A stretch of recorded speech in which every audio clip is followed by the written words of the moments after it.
UP के बुलंदशहर में अंतरजातीय प्रेम विवाद से खफा लड़की के परिजनों ने लड़के के पिता की गोली मार हत्या कर दी। हत्याकांड के बाद इलाके में सनसनी फैल गई है। इस मामले में 4 लोगों के खिलाफ एफआईआर दर्ज कर ली गई है। हालांकि हत्याकांड के सभी आरोपी फरार बताए जा रहे हैं। खुर्जा कोतवाली क्षेत्र की कालंदी कुंज कॉलोनी निवासी नेत्रपाल के पुत्र ने एक माह पूर्व पास में रहने वाली गैर बिरादरी की युवती से इंटरकास्ट मैरिज की थी, जिससे लड़की के परिजन खुश नहीं थे। आज शाम करीब 6 बजे असलों से लैस लड़की का पिता, भाई और 2 अन्य रिश्तेदार नेत्रपाल के घर पहुंचे। इससे पहले कि नेत्रपाल कुछ समझ पाता, लड़की के परिजनों ने फायरिंग शुरू कर दी, जिसमें से 3 गोली नेत्रपाल को लगी। गोली लगने से वह लहूलुहान हो गया।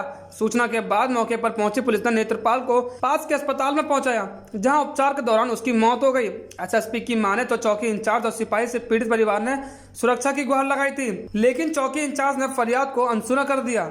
उम्र लगभग 65 वर्ष, जो सिंचाई विभाग में सुपरवाइजर का काम करते थे, रिटायर्ड पर्सन है। 65 साल के आसपास इनकी उम्र थी। और इनका एक बेटा है जिसका नाम विपिन है, जो आईसीआईसीआई बैंक हरियाणा में नौकरी करता है। उसने अभी पिछले महीने प्रेम विवाह किया था एक लड़की के साथ। लड़की भी 25 वर्ष की है, पढ़ी लिखी लड़की है। और 3 दिन पहले वो लड़की इनके घर आई है।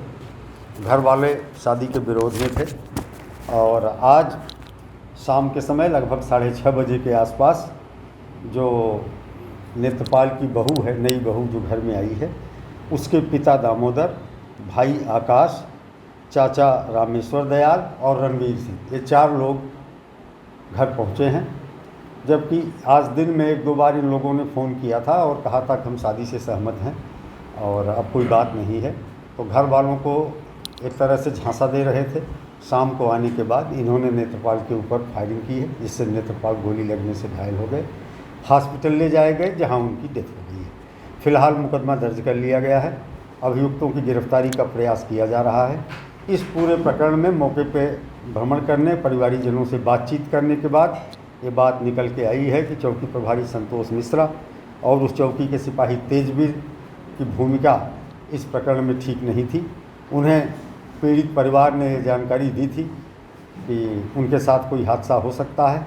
इसके बावजूद इनके स्तर से इसमें अपेक्षित कार्रवाई नहीं की गई, जिस कारण इन दोनों को तत्काल प्रभाव से निलंबित कर दिया गया है। थाना प्रभारी की क्या भूमिका रही है, इस संबंध में अलग से जांच एसपी अपराध के यहाँ कराई जा रही है। सर, शुरुआती जांच में पता चल सका कितनी गोलियां चली थी? लगभग 3 गोलियां लगने की बात बताई गई है। शेष चीज़ें पोस्टमार्टम रिपोर्ट से प्राप्त होंगी। फिलहाल हम अभी अभियुक्तों की गिरफ्तारी पर ध्यान केंद्रित किए हुए हैं और इस पूरे प्रकरण में चौकी प्रभारी की शिथिल कार्यप्रणाली और उनके साथ जो कांस्टेबल रहता है तेजवीर, इसकी भूमिका अच्छी नहीं पाई गई, जिस कारण से इन्हें निलंबित करके जांच कराई जा रही है। फोन कर रही है, कभी मुझ पे फोन करती थी। मैं आऊंगी दीदी इसी घर पे, फिर दीदी आऊंगी, मैंने भी उससे हाथ जोड़े, उसके पैर छूए। बेटा मेरा एक लाल है, तू मेरे घर पे मत आ। तोकू तेरे आदमी ना मिले, तेरे पति आज भाई उसकी माँ का भी फोन आया आज इतने प्यार से खुश कह रही थी माँ सीधे कुछ ना, सब रिपोर्ट है गई। पुलिस बाहर भी नहीं, दरोगा जी ने जो कहा दी तुम्हारे घर पे कोई नहीं आया। अभी देख लो घर पर मार के चला गया।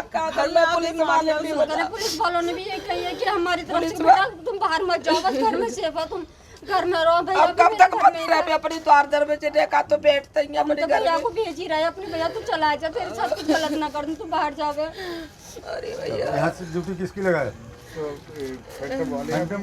एसएसपी ने दावा किया है कि आरोपियों को जल्द ही गिरफ्तार कर लिया जाएगा। एफआईआर दर्ज कर ली गई है। वहीं घटना को गंभीरता से नहीं लेने पर चौकी इंचार्ज और एक सिपाही को सस्पेंड कर दिया गया है। इंडिया डायरेक्ट न्यूज के लिए बुलंदशहर से विकास त्यागी की रिपोर्ट।